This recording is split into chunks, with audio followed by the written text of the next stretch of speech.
The 0-1 pitch. A liner off Nagy's glove into center field. The Florida Marlins have won the World Series.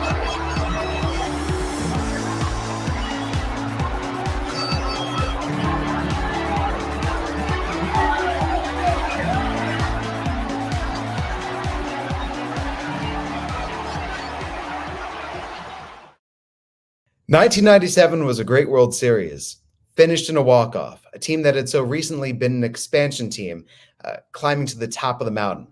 But that's not the World Series that we're going to be talking about today. This is Crafting the Call. I'm Jesse Goldberg-Strassler. And I'm Josh Sushan from the Albuquerque Isotopes. And Jesse, I'm really excited to talk about the 2001 World Series because in my mind, that entire 2001 season just might be my favorite baseball season. There were so many things that were happening that year, and we're going to get into some of those, but I'm just really excited to dive into one of the most epic, memorable World Series from start to finish, especially since it was against the backdrop of what had happened on 9/11. Yeah, I think that we should set the context going in, because if you remove the context, you still have a New York Yankees team that is the powerhouse of the era that rose to prominence in the late 1990s. And they're taking on an upstart Arizona Diamondbacks team, albeit one with two aces at the forefront of their rotation.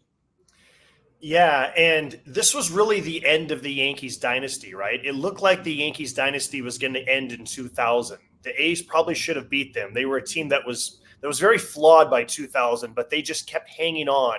And again, in 2001, you thought the A's would take them down, and then you thought the Mariners would take them down. And then it just felt like after everything that had happened in New York City, that this was the year for the Yankees. But then they're running into Curt Schilling and Randy Johnson and the Diamondbacks, and it looks like they're about to have their season end. And then again, it looks like they're about to have their season end. And then they're on the doorstep of a fourth straight World Series, and no spoiler alerts here. We know what happened, but it's just such a fantastic entire postseason. Plus, earlier that year, Barry Bonds sets the new single-season home run record. You have what the Mariners did in Seattle, winning all of those games. It was the final year of Cal Ripken Jr., final year for Tony Gwynn. It was just a magical baseball season, and then it all came to a conclusion in November, Jesse. Yeah, so with this World Series, find more World Series where you have so many games with twists and turns right down to the very end. Is right now a good moment to start to go through some of the highlights before we even get to Game 7? Yeah, so quick reminder here. The Diamondbacks win the first two games at home, so they're up 2-0. Now you go back to New York. The Yankees win Game 3, so now it's 2-1. The Diamondbacks are leading in Game 4. And then Tino Martinez hits a game-tying 2-run home run in the 9th inning to tie it up. So now it is tied up. But the game's not over yet. And again, I mentioned November because everything got pushed back 1 week, remember, because of the tragedy of 9/11, our country being attacked by terrorists. So now we get 1 week later into the season. And all these games started so late at night. And so let's look first, Jesse, at the epic conclusion to Game 4 as heard on Yankees radio.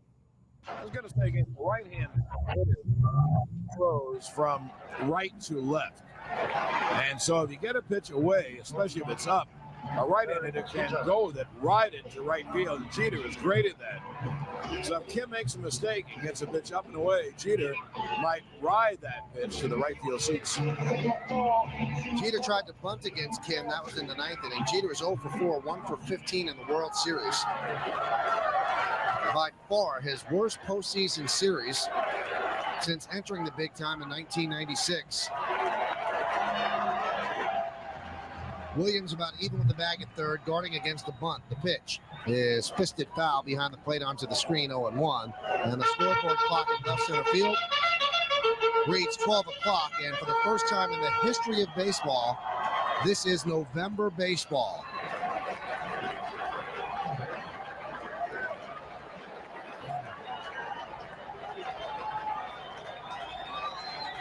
And the 0-1. Swung and a miss, blew a fastball by him upstairs, 0-2. Kim still has some life on his pitches.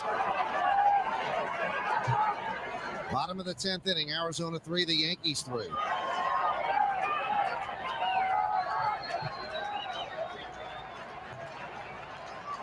And the 0-2 from Kim. Breaking ball low and away, a slider, and the count 1-2. On deck is Paul O'Neill. Now with 2 strikes, obviously, Matt Williams backs up. Outfield playing deep. The closest to the plate is Steve Finley in center field. 1-2 pitch is fouled away, upper deck, first base side. The count's still 1-2. Remember, this is Michael Kay. Normally does TV. He's sharing the mic with John Sterling on radio. Yesterday, he's going to have to pitch at least 2 innings today. And then Joe Torre will have to tightly cross his fingers and somehow fashion something out of the bullpen with Tosic, Choate, and Hitchcock. The 1-2. Swung on and popped up right side, giving a look as Grace, but that'll make the seats out of play.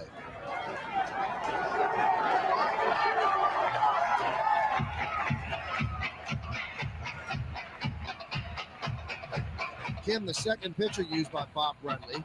Kurt Schilling started. He was brilliant. 7 innings, gave up 1 run, and that was a Shane Spencer home run, just 3 hits.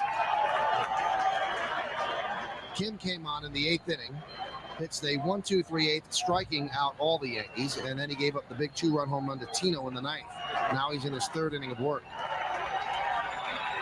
And the 1-2, way outside with a fastball, 2-2. Along with John Sterling, I'm Michael Kay. You're listening to Yankees baseball on what is now a Thursday morning in New York City. This is Game 4. The Diamondbacks lead the series 2-1. The game is tied at 3-3, bottom of the 10th. Here's the 2-2 to Jeter. Way outside, 3-2. So down 0-2 in the count. He has worked the count full. You know, Kim has thrown a lot of pitches because he's had a lot of 3-2 counts. Left-handed Greg Swindell is in the bullpen, and maybe he comes in to face O'Neill if Jeter reaches.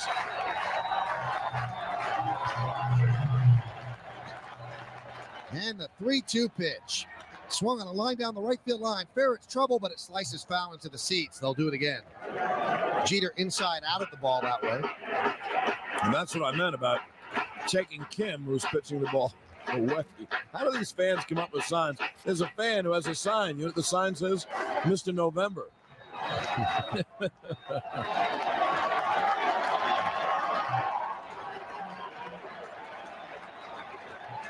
Jeter steps out, now back in. 3-3 game. Kim taking a long look. Now he's been working from the full windup, and he looks like he's about to go from the stretch. Very odd. And he is going to go from the stretch on 3-2. And the 3-2 pitch. Swung on a drill to right field. Going back Sanders on the track at the wall. See ya! See ya! See ya! A home run by Derek Jeter. He pumps his fist in the air as he rounded first. He'll hit on third base. He high-fives Willie Randolph, and the entire Yankee team bobs him at home plate as he leaps onto the dish with a 4-3 Yankee win. Oh, what a ball game. A game-winning walk-off home run by Derek Jeter. He is Mr. November. Oh, what a big base hit by the Yankee shortstop. And he did just that. The pitch went right to left, and he went with it, and he got it just over the right field wall in the lower deck. It's a phenomenal Yankee win, and don't forget, they only had to use Mariano for 1 inning, and a very short inning at that. They'll be ready for tomorrow. Tino Martinez, it's a 2-out, 2-run home run in the 9th to tie. Derek Jeter, it's a 2-out, bases empty home run in the 10th to win, and the Yankees, who are 1 out away from being down 3-1, now have tied the series at 2 games apiece. And Michael Kay, I will tell you this, I know you know it, I know you're a student of baseball and of Yankee history. Those are 2 of the most dramatic home runs that Yankees have hit, and no team in any sport has ever played more dramatic championship games. Long will they remember Tino's home run to tie, Jeter's home run to win, and the Yankees implausibly have tied this series at 2 games apiece. They give Mike the seat of the ball tomorrow with a chance to take a 3-2 series lead. As sportscasters, we use the words unbelievable too much. This, my friend, is unbelievable. Well, I'm really glad that we listened to the entire at bat, because I think it really showed how good Michael Kay is, how good John Sterling is. Sterling basically called it at the start of the at bat there. And for Michael Kay, look, I'm not someone who lives in New York. I don't watch entire Yankee games. I mostly just hear Michael Kay's highlights of home runs and plays like that. He's phenomenal, resetting things. It's now November. It's now midnight. It's now Thursday morning. A recap of the series briefly. I didn't have to set up that clip to let you know what was going on, what was at stake. Noticing how Kim goes from the windup to the stretch when the count gets 3-2, the quantity of pitches that he's thrown. To me, that is just textbook, fundamental, outstanding, powerful play-by-play. I haven't heard John Sterling's color, right? John is a play-by-play guy with Susan as the color person. So this was one of the first times that I've heard him take that step back and bring the color analysis to the plate. Now, once the home run happens, Michael yields, John takes over. But something else that I appreciated about what Michael did was never gave the final score, never said that the game was won until after Jeter touched home plate. Everything before that is, it's a home run, and now let me describe his trip around the bases all the way to home plate, and now let me tell you, it's a 4-3 Yankee victory. Great point. I love that. The way that he pumps his fist and mentions the third base coach, Willie Randolph. He used different verbs to describe the way that he touched each of the bases. And I'm trying to picture myself in the moment, Jesse, thinking about the adrenaline rush that would be going through my body, that's going through the body of any play-by-play announcer at the time. And to stay composed, yet excited, and think of different verbs in order to capture the moment. And like you said, to wait until he touches home. I think it's just a textbook call. I quite frankly don't think that you have time to think. I think it's got to be muscle memory of the tongue, right? Where you just are so in the moment. Because the second that you do stop and think about what a remarkable moment this is, I think that you might be lost. I think that you might be overcome. So you've just got to stay right in the moment. John Sterling's summation after the home run happens reminds me of Bill King in 1988 with Kirk Gibson, because he's immediately thinking about what's going to happen the next day. Mariano Rivera only threw a short inning. He's available. Mike Messina is going to the mound, right? He's immediately thinking, all right, this series is tied 2-2. How do things shape up for game 5? Outstanding point, because yes, series is not done, right? You're in the moment, but there's still lots more moments to get to. So with that backdrop, now we go to game 5. And once again, the Diamondbacks have the lead. And once again, Diamondbacks manager, Bob Brenly, who just the year before was in the broadcast booth, decides to go back to Byung-Young Kim once again in the 9th inning to try to close it out. Let me tell you, and let me add this. So my brother is a gigantic Arizona Diamondbacks fan at this time because his name is Ari. And when Arizona is awarded an expansion franchise, they are shortened on scoreboards to Ari. He loves this. Ari is winning. Hey, look, Ari is in the World Series. So he gets super superstitious during this. Superstitious, a little stitious. So he gets superstitious during this World Series, and he declares nobody can leave the room until the game ends. You cannot go to the bathroom. Well, my mom really needs to go to the bathroom. It's game 4. Tino Martinez is walking up to home plate, and my mom's like, look, whatever you're thinking, it doesn't matter. I gotta go. She goes to the bathroom. Yankees tie it up and win. So the next game, once again, Diamondbacks are leading. And again, my brother decrees nobody do anything. And my mom has to go to the bathroom again. And she goes. That one hit in the air to left field. Do you believe it? Goodbye, home run. They have done it again. This game is tied.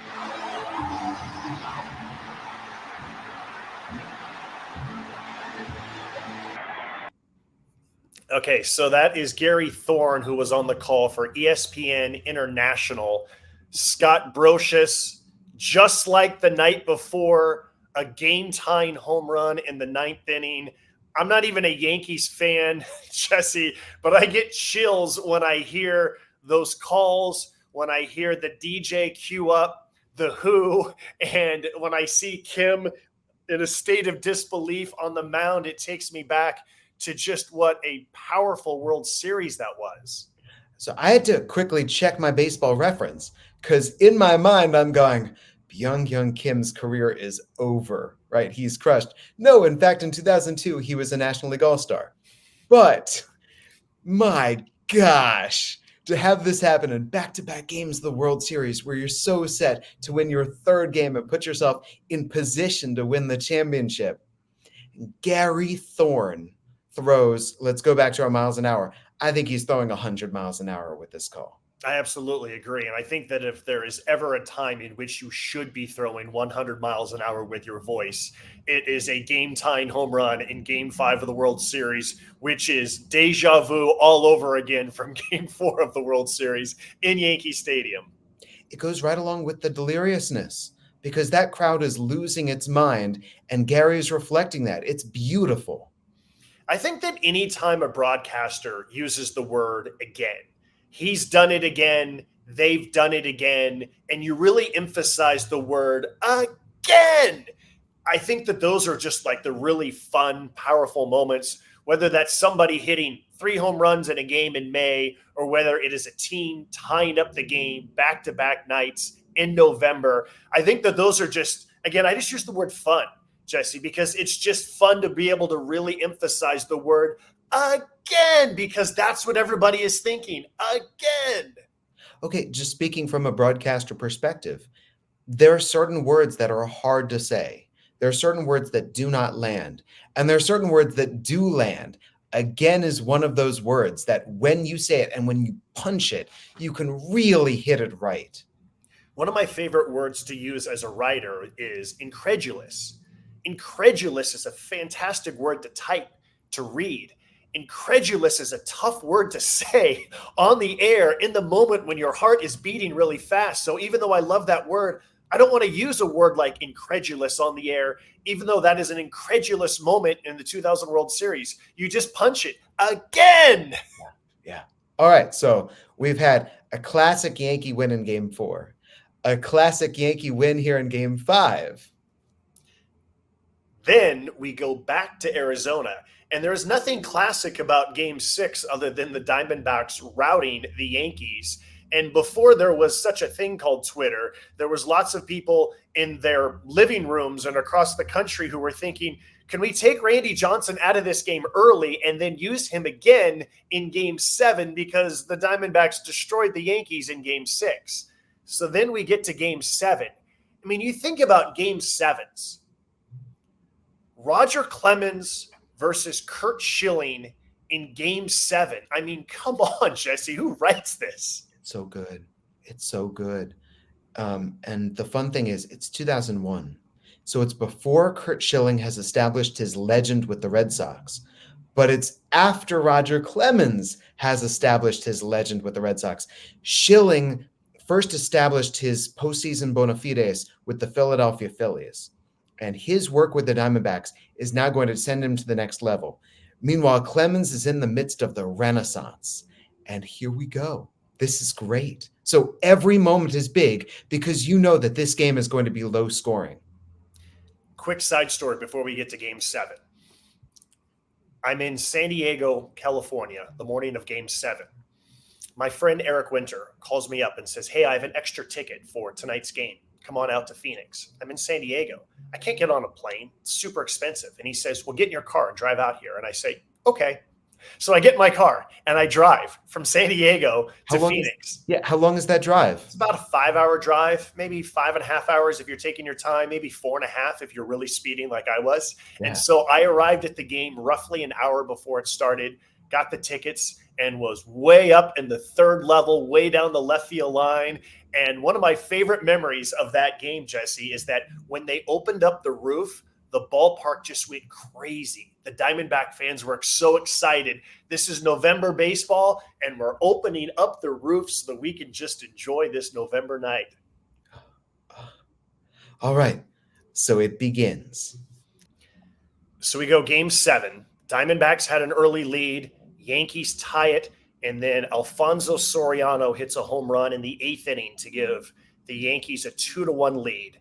Now we go to the bottom of the 9th inning, Jesse, and the Yankees are on the verge of a 4th straight World Series. Can I just mention that Soriano home run, that ball was around his shoelaces. There was no way he should have hit that ball out of the ballpark. And back then, Mariano Rivera, he just never blew leads. Never. God. 3 outs away from a 4th straight World Series. Let's listen to how the Arizona Diamondbacks radio crew called this one.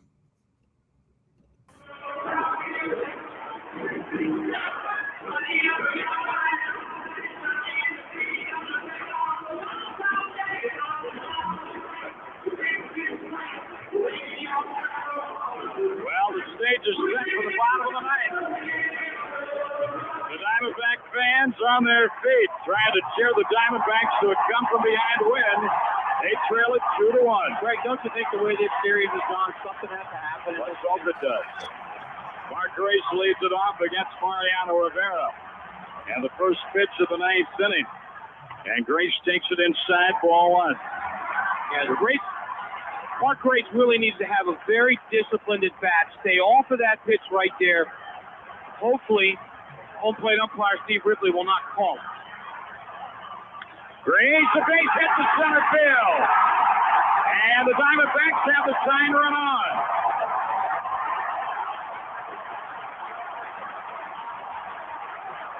Colbrunn was going to hit, but he's going to bring Damian Miller back out right now to lay down a bunt. David DeLucci goes in to run for Grace at first.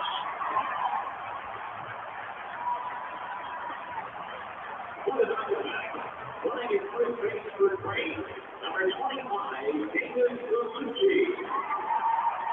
Diamondbacks have 2 hits off Rivera. A leadoff single here by Grace, and now DeLucci running for him. Miller at the plate to bunt. And the first pitch on the way, and Damian bunts it foul, strike 1. Miller has got to get the bunt down and move that runner up. You know, Rivera's not going to be real easy to bunt against either. That ball cutting away. Damian needs to get his bat out there in front of the plate and push it with the way the ball's going down the first base line. Greg Colbrunn is on deck. He would bat for Randy Johnson. DeLucci is lead at first. And the 0-1 pitch to Damian Miller instead of turning the throw to first, and DeLucci gets back. The Diamondbacks have got the tying run on here in the 9th inning. Grace on a 1-0 pitch, single to center. DeLucci now running for him. Miller trying to bunt the runner up. Rivera out of the stretch. And the 0-1 pitch, and he bunts back to the mound. There's a play at second into center field. DeLucci's got to stay at second as Jeter's hurt. Rivera throwing away. The Diamondbacks have 2 on and nobody out, and Jeter is down at second. He collided with DeLucci. It'll be a sacrifice on the throwing error on Rivera. You know what, Greg? Rivera's a big-time fielder. We saw it on the bunt up in New York when Counsell tried to lay it down, and this is going to be Jay Bell now to lay this bunt down. But Rivera just threw the ball away. It tailed, and Jeter got all tangled up with DeLucci, and he's hurt. Yeah, Jeter is hurt. He will stay in the game. I mean, that ball was way off of the base, and I'll tell you what, Jeter got. I mean, as you watch the replay, DeLucci came in with his spikes right at Jeter's ankle. There's nothing wrong with it. It wasn't illegal. Just a good, solid, tough play by DeLucci. It's a fielder's choice in an error on the pitcher. And Jay Bell will bat for Randy Johnson with Womack on deck. Well, the Diamondbacks have got that tying run at second, the winning run at first. Nobody out in the 9th. and you got one of the best punters in all of baseball on the plate. So Bell, great. That's the 8th error that the Yankees have made in this series. Well, the Diamondbacks need to capitalize on this one. The pitch. Bell bunch back to Rivera. He'll throw to third. Out there, no other play. Wow. That time Rivera got the throw perfect to Brocious. It's a fielder's choice. Now the Diamondbacks have runners at first and second with one out. Now you would think that they're going to pinch run for Damian Miller here, I would think. Maybe Midre Cummings. Yeah, Brenly's just signaled to Miller. Oh, that's a tough break there. Man, Jay Bell's got to get that bunt down too hard. Rivera pounced on it like a cat, and they got DeLucci easily at third base. As I recall, the Yankees were upset that Brocious didn't throw across the diamond for a double play. Interesting. I had forgotten about that. What I had remembered, though, is on that play with Jeter at second base, his arm was already – he had some type of injury to his arm, to his shoulder, and so he probably was not able to quite reach out as much as he normally would because he didn't have that type of flexibility because of some type of injury that had occurred, and that maybe if he was 100%, he's able to extend out further and make the catch on the first bunt. So far here, I like what I'm hearing from the Diamondbacks radio crew. I had a quick question for you. How often do you pause when you hear or you know that the PA announcer is about to say something, and also when the organist is really heavy? Okay, that was something I was going to mention. I never, ever paused for the PA. I just would talk right over it. And my team was affiliated with the Toronto Blue Jays. And Toronto Blue Jays radio etiquette is the PA announcer, when they speak, you clam up. And so just hearing the PA announcement for David DeLucci pinch running at first base or Jay Bell coming up, I love it here. I love hearing all that ambient sound. Yeah, so I kind of gone back and forth with this because there's certain times, especially when you're in the lower minor leagues or college baseball, and if you try to talk when the PA announcer is talking, you can't hear anybody. And so I've laid out just for almost the sake of, okay, your turn, my turn. But in big moments like this, when the crowd is this big, I think it's a really effective tool, and I think it's really emphasized the way that they laid out there, and you can hear the cheering for the pinch runner's name. I mean, there are minor league ballparks where you might not have the batter announced until, I don't know, the second pitch of the at-bat. When you know that it's coming, I think it makes it easier for you to work alongside of it. But it really sounds good right here. It's the broadcasters working together, and then there's your extra partner from the PA, and then it's the crowd. The whole atmosphere is coming together beautifully to ramp up the moment. Yeah, we have really good organists with the Albuquerque Isotopes. And so especially late in the game, when they get into a rhythm and the crowd gets into a rhythm with them, I feel like that's my partner, right? Because I work solo. And so I hear them and I just lay out, let the crowd tell that story. And I think it just becomes beautiful radio. A lot of times I've been doing this with so far in this half inning where I just close my eyes. Because to me, I don't want to be distracted by anything that's around us as we are recording this. And I just want to just picture what I'm hearing and then what I see with my eyes closed. And so with that in mind, let's get back to this. Midre Cummings does come in to run for Damian Miller.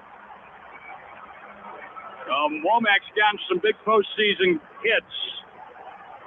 He'll try and get one here. Colbrunn is now on deck to bat for Council.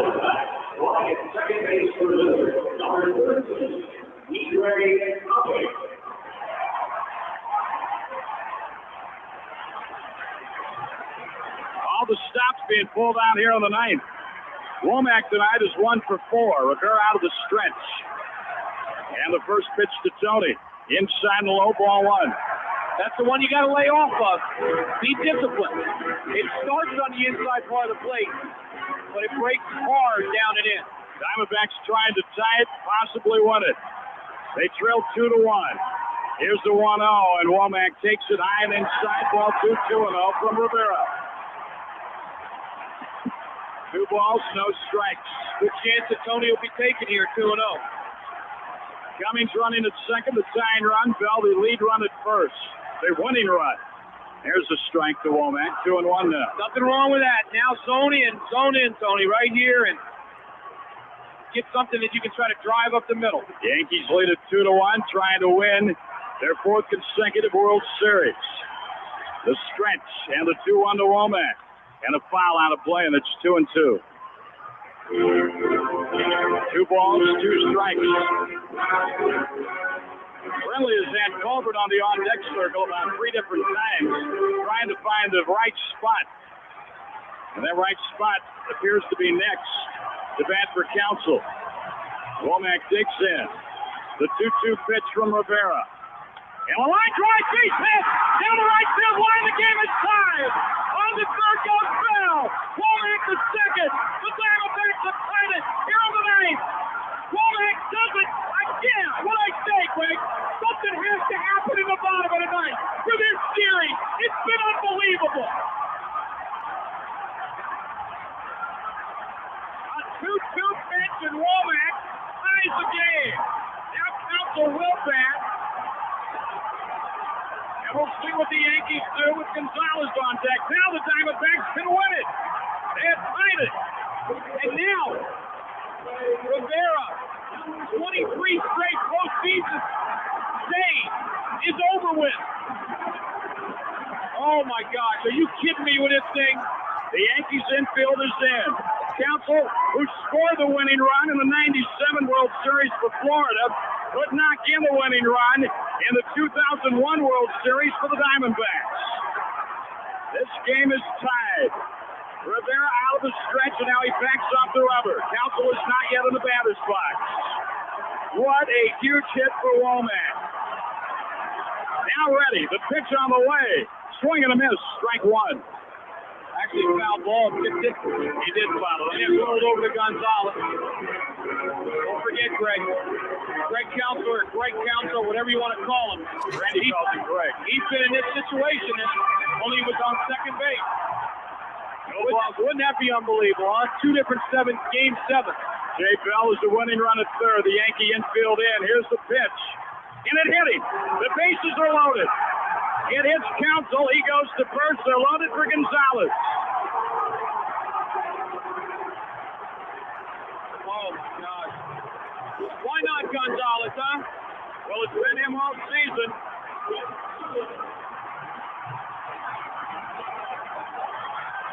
The Yankees infield. The catcher, the pitcher will huddle at the mound. This inning started with a great base hit. They ran DeLucci for him. Miller attempting to bunt.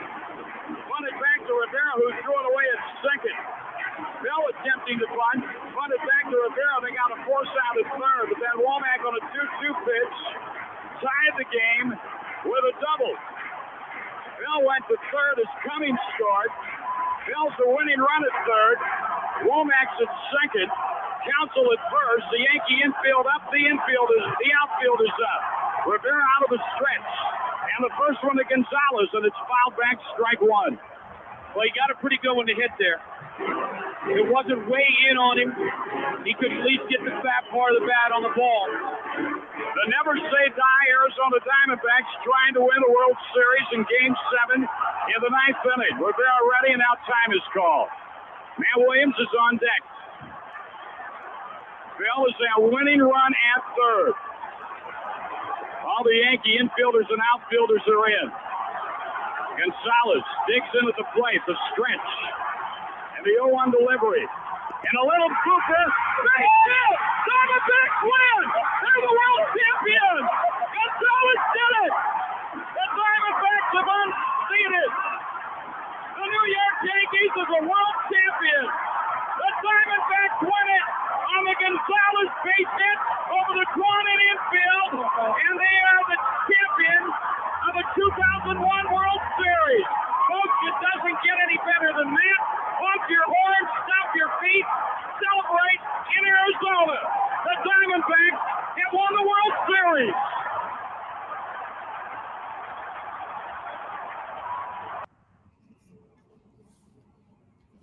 So I felt like that entire ninth inning, that podcast was ready to come apart at the seams, right? Greg Schulte is just trying to lasso it all together and stay anchored all the while as things get wilder and wilder and they see the potential of winning the championship is right there before them. It's okay, keep on finding the words, keep on calling the moments. When the Yankees have the conference on the mound, I think that Greg Schulte did an outstanding job. It's one of my favorite things to do. A lot has happened in the inning. You may not have time to squeeze in everything that's happened in the inning between pitches. But now here's a visit to the mound, and it's one of my favorite moments as a broadcaster to reset. This is how we got here in this inning. Sometimes it's how we got to this game, but at this moment, it's not about what happened in games 1 through 6. It's about what's happened in this inning. The hit, the pinch runner, the bunt, the next bunt, the hit by pitch, the Womack double that I forgot in the middle of that. And so I think it's just a really smart, effective way. Number one, reminding the audience, even if they are glued and listening to every word, wait, how did this inning unfold again? But also as a way to remind yourself and to stay in the moment, Jesse. Yeah, there's so much euphoria going on. I get hardened to hear when a broadcaster's tongue slips and when you mix up the words like outfield and infield, because it's so easy. This moment is getting so big. This crowd is getting so nuts. And so just to try to say, okay, Craig Counsell is coming up. 1997 World Series. Here's what he did. Let's see if he can come through. Okay, Luis Gonzalez is coming up. Here's what he's meant to this team. And now let's see what's going to happen, right? So you're grasping for the context, but all the while, you cannot miss the next pitch. You cannot miss the next detail because you understand that this is the whole season. It's riding right here, and this might be the biggest call of your life. And I feel like the biggest moments like this, you just slow yourself down because it's not about quantity. It really is about quality. So you just slow yourself down as much as you possibly can when your heart is racing because that many people are making noise. Again, I was at this game. I was up in the rafters. Everybody was on their feet. I could barely hear the person next to me, Jesse. Everybody was screaming so loud. And so the idea that you're up in the broadcast booth trying to articulate this calmly, accurately, passionately, it is not an easy thing to do, but it's also where all of the training your entire life, all of the games that you did in May and June that don't matter, all of the blowouts, all of those tense walk-offs that you call in August, they all lead up to this moment in your life, in your career. I mean, it's the dream scenario. We think about the kid playing basketball in the backyard or out of court and just saying, okay, this shot for the win. The broadcast dream is this call for the championship. Here's the moment. Here's your team. You follow them this entire season. You follow them for years. You know these players. You know the opponent. You know what you're up against. You enter the bottom of the ninth, 3 outs away from losing game 7.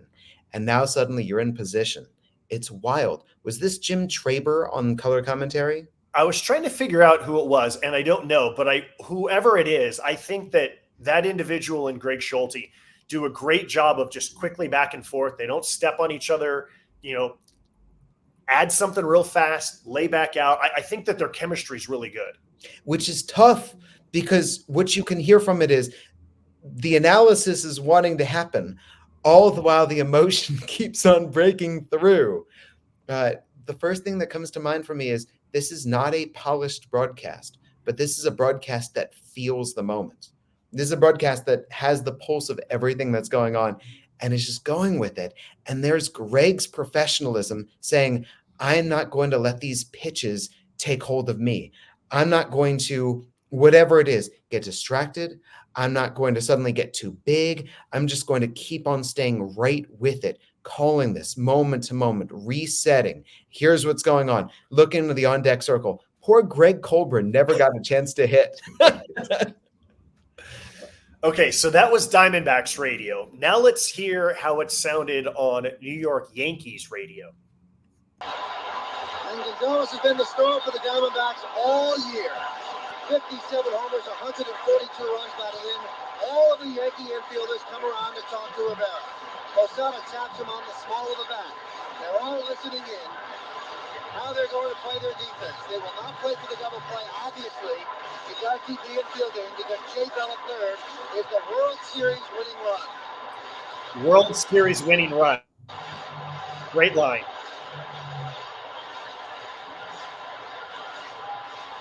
You think it's been a fairly good World Series seventh game? Bases loaded, one out, bottom of the ninth. A fly ball wins the game. Infield up, outfield up. The pitch swung on and fouled back in the count 0-1. Gonzalez led off against Rivera. Last inning and struck out. A single by Grace and Era on a bunt by Rivera. And then after a force out on a bunt at third, a double by Womack brought in the tying run and sent Bell to third. And then Counsell was hit by a pitch. A ground ball, the Yankees have to come home. They can't try for the double play. The pitch is swung on and out. It's going to be a big play. And Arizona will win the World Series. Bell scores. Arizona wins. Luis Gonzalez hit the single to Sharon Fast, and the Arizona Diamondbacks are the 2001 World Champions. In a truly fabulous baseball game, Arizona rallied for a 2 in the bottom of the ninth inning, and they win by the score of 3-2 in one of the truly great baseball moments. And the New York Yankees are just leaning in front of the fence that rims their dugout, and they're just staring out at the Diamondbacks celebrating between first and second base.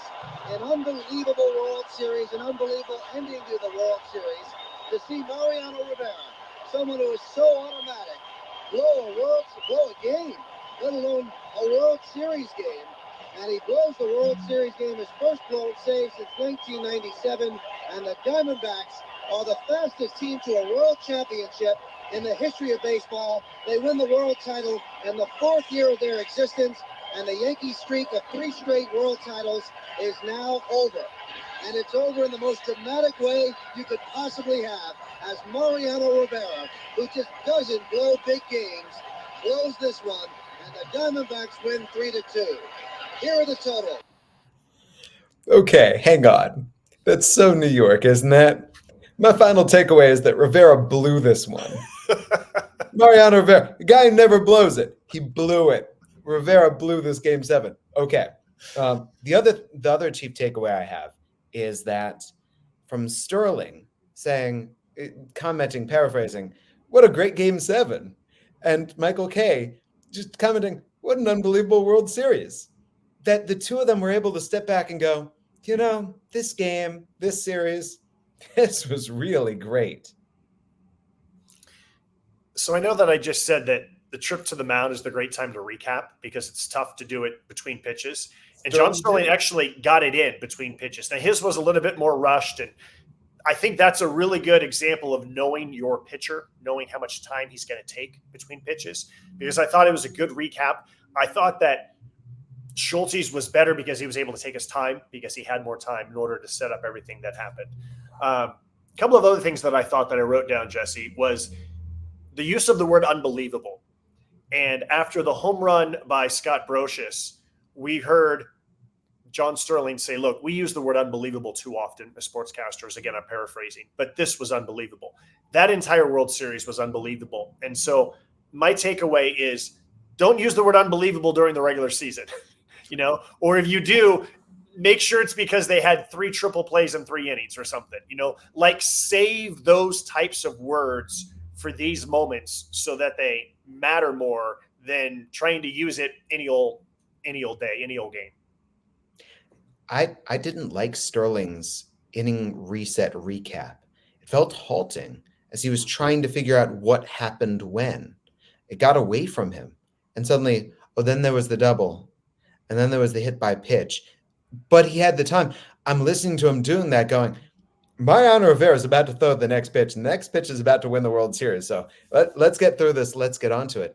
I liked that he took the mound meeting and discussed what was going through the Yankees' minds at that moment. And he mentioned, like, there were the small details, small of the back, and here's what they're thinking: the infield in, the outfield in. You can't have it like, you could try to go for double play here, but you need to cut off that run at the plate. And if there's a fly ball, it's going to win it. And there's that World Series winning run, as Michael Kay said. Like, I actually did not want the inning reset at that moment if it's not going to be smooth.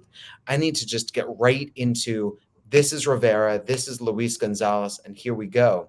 And that's something that I've struggled with is, okay, I know I need to do an inning reset right now. And how can you deliver it in the speediest but clearest way possible? This happened, this happened, this happened, and here we go.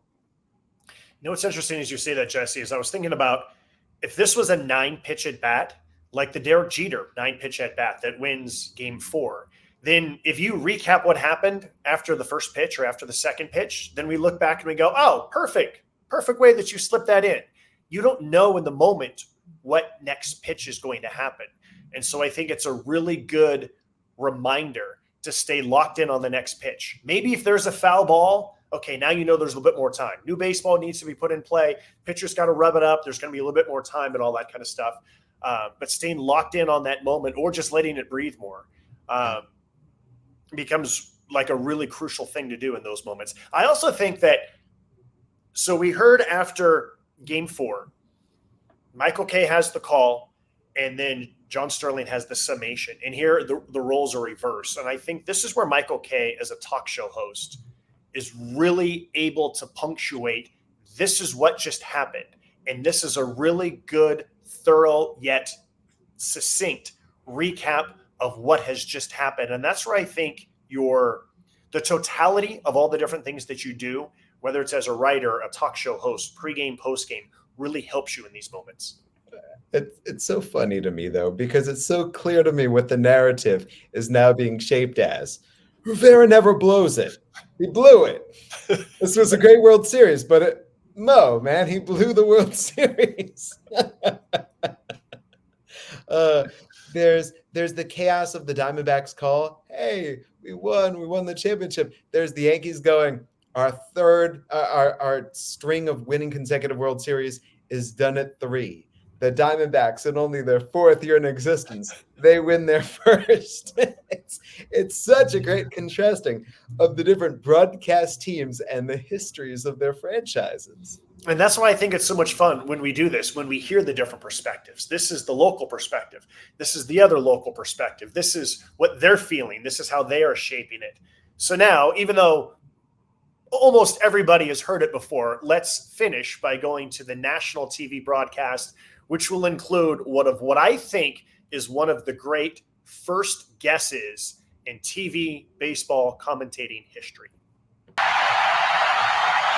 The reason that Rivera did not put Counsell on was because on deck was the best Diamondback hitter in Luis Gonzalez, their most valuable player.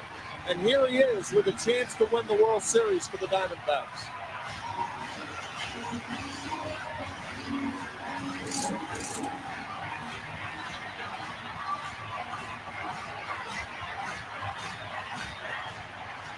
The chance of a lifetime for Luis Gonzalez. Great line. 2-2, bottom of the ninth. Game 7 of the World Series. Bases loaded. Infield in. 1 out. Strike 1.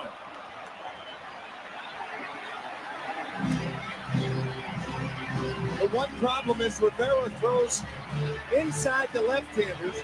The left-handers get a lot of broken bat hits in the shallow outfield.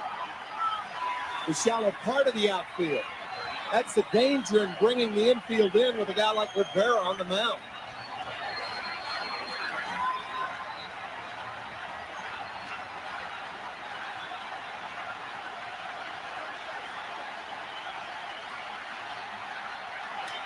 Forward, center field. The Diamondbacks are world champions.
In only their fourth year as a franchise, the Arizona Diamondbacks were the fastest expansion team to get to the World Series.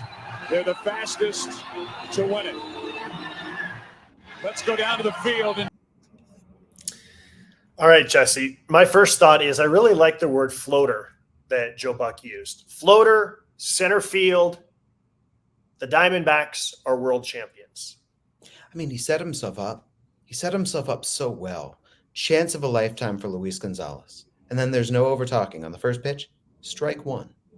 Right? So Joe is locked in this moment. He was ready for it. And then Tim McCarver's color analysis. Spot on. Bullseye, man. Whenever I listen back to Tim McCarver from 2001, 2002, into the 90s, it reminds me of just how great he was at his job. And by the end, he got a lot of grief, and some of it maybe was deserved, and most of it probably was not deserved. And I like that we go back to listen to these things and watch these things. We saw it in the 1993 World Series with his astute commentary about this, about that. Going back to I remember rewatching the 2002 World Series. McCarver was so good. And for him in that moment to tell you about that cutter to lefties, broken bats, bloopers, and then next pitch, McCarver was so good. I mean, if the middle infielders are back and the corner infielders pinch, Derek Jeter's catching it. That ball barely lands on the outfield grass. The thing that disappoints me from Joe Buck, and where I wonder how a Vin Scully would have changed things, what made Vin so special was he called it simply in the moment. He let it breathe. And then how did he come back? So that's what I was waiting to hear from with Joe is you've called it. Diamondbacks are world champions. Now you're letting it breathe. And the pictures are telling the story. And the pictures are magnificent. From the Diamondbacks' reaction to the fans and the signs that the fans have made and the Yankees leaning out over the dugout and Paul O'Neill sitting there. Everything is just marvelous. The visuals the entire time have been exceptional. Okay, you are the play-by-play guy. What do you say as you sum up the big picture? What do you say as you look upon this scene? What is your overarching story? What's your headline? Because as you said, and I think you said this very astutely, Michael Kay is launching into sports talk mode. He's saying, what is our narrative? Where do we go from here? Mariano Rivera blew it. Okay, you're Joe Buck. How do you shape this moment? And Vin Scully was able to, I mean, my goodness, that's where the poetry came in, is the moment is great. And then to put the headline over the top of it and to say, here's what this means in the grand scheme of things. Here's what we have all just witnessed. And here is the big idea that we have all experienced together. And that's what I was waiting for. Instead, he came back with something totally normal, right? We saw the graphic. The Diamondbacks have been the fastest expansion team to come in. 4 years later, they're champions. But that's where I'm going, I would have said something. I would have looked for something sooner, and I would have looked for something different than what we've already seen from the graphic. Yeah, obviously not apples to apples comparison because game 1 versus game 7, but that's where Scully came back with, in a year that has been so improbable, the impossible has happened, right? This is you writing the lead. You as the news reporter, you as the guy covering the game, you're trying to figure out your lead. And this is where you put your lead. Yeah, I wish that Joe would have came in a little bit sooner. I like the idea of you call it, you lay out, as you said, the pictures are beautiful. Maybe a quick sentence or two. Again, you lay out. Maybe McCarver adds a quick sentence or two. You lay out. I like the combination of quick thought, layout, quick thought, layout, and then get into whatever you're going to do post-game wise and things like that. Yeah, I wish you would have jumped in a little bit sooner there. At the same time, those pictures are so great. I love, not because I want to see people in pain, agony, but when you see Derek Jeter in the dugout, when you see Paul O'Neill in the dugout, and there's just something about baseball where I remember asking somebody, why do you sit there and watch them celebrate? And the answer was, I don't know, that's just what you do. And for some people, they say, I want to remember it. I want to feel it so it motivates me for future years. I want to know what that's like. And I love the shots of the team that just lost as they just watch, interspersed with the reaction, the hugs, the smiles, the signs. The signs were top-notch throughout this entire postseason too. Yes, Yankees fans, Diamondbacks fans, they brought it. I wonder, just to throw some ideas at you, what if the camera, when it shows Luis Gonzalez, Joe comes back in with chance of a lifetime, seized. Right? You could, when it shows Bob Brenly, from the broadcast booth to the top of the world, right? You can, there are things you can say there. They beat the best in baseball to do it, or they expand. There are different things here. So I'm now fascinated. And this is the fun thing. Each of these episodes is individual, but we get to pile them on top of each other. We get to say, Marty Brennaman, how would the journalist in him react to this moment?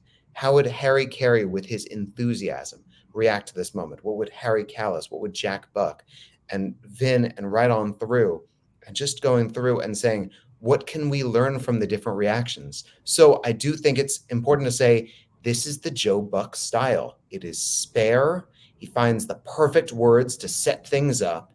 And now he is going to sit back and let it all wash over you. You just made me think of the word headline. And I don't mean an over-the-top, bombastic New York tabloids headline, although sometimes those can be extremely effective. But as you just said, Bob Brenly, Luis Gonzalez. So as the camera shows somebody a quick headline, and again, layout. Yes. You show somebody else a quick headline layout, whether that's McCarver, whether that's Buck. It also makes me appreciate Tim McCarver's lack of an ego, that he doesn't feel the need to jump in and take over the way that Howard Cosell did, the way that other commentators might feel like I need to jump in immediately. That was also part of McCarver's style was, I've said my thing. I made my prediction. I told you what's going to happen. I'm going to lay out, let Joe say what he needs to say whenever he feels like saying it, and then I'll be ready when it's my turn again. It's the understanding of roles. And this is the essence of it all. What is the job of the play-by-play guy? What is the job of the color guy?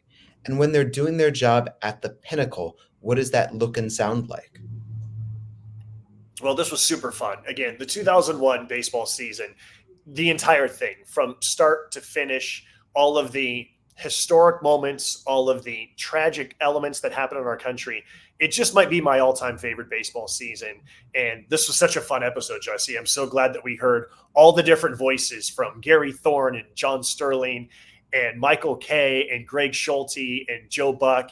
There's many more that we could have done. I think I want to do future episodes about 2001 as well, because it just reminds me of just how much I loved that season and how much that baseball season matters in the grand scope of the sport of baseball. Yes, I completely agree with you. I'm happy for my brother because his team won the championship. But this is great. I think that there's a great argument to be made. Best World Series ever. Yes. Perhaps we'll discuss that on a future episode. Perhaps, but we'll leave that for a future episode. We'll be back next week with another show. For Josh Suchon, the voice of the Albuquerque Isotopes, and Jesse Goldberg-Strasser with the Lansing Lugnuts, this has been Crafting the Call.